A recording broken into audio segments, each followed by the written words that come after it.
E outra coisa que também vai ajudar muito seu filho a se expressar diante dos seus colegas e diante de qualquer outra pessoa é o vocabulário que ele vai adquirindo na medida que ele vai descobrindo a leitura.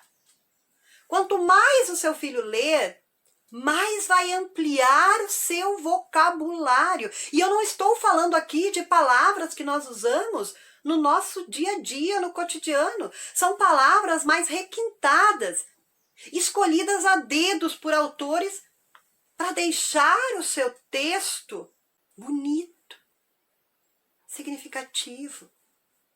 São essas as palavras que o seu filho vai descobrindo na medida que vai lendo. Então, se tornar um leitor é também se apropriar de novas palavras. E na medida que ele vai lendo essa palavra mais e mais vezes, em outro texto, em outro livro, essa palavra vai se tornando familiar para ele, vai fazendo parte da sua própria fala. Então, quando ele for lá, diante de seus colegas, para falar alguma coisa, tiver o seu pensamento claro e tiver palavras interessantes para dizer aquilo que ele está pensando, vai ser muito mais fácil se expressar. Nossa, como eu vejo alunos, agora falando como professora, que quando precisam falar sobre um assunto, estão sempre repetindo as mesmas palavras.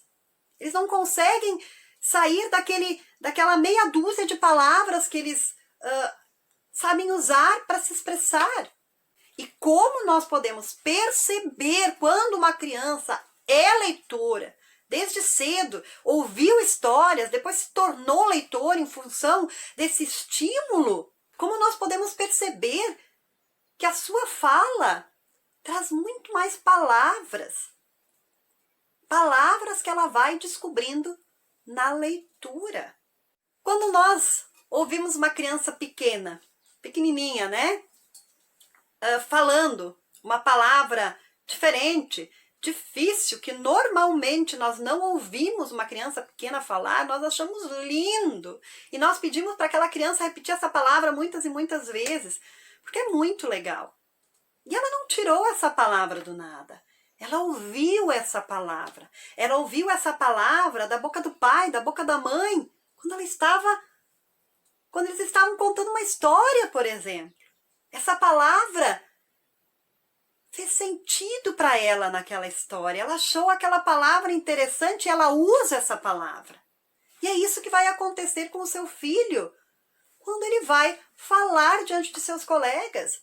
Na medida que ele vai lendo, que ele vai conhecendo novas palavras, que o seu vocabulário vai se tornando mais rico, ele vai usar essas palavras para se expressar e é muito nítido. Uma criança que lê e uma criança que não lê.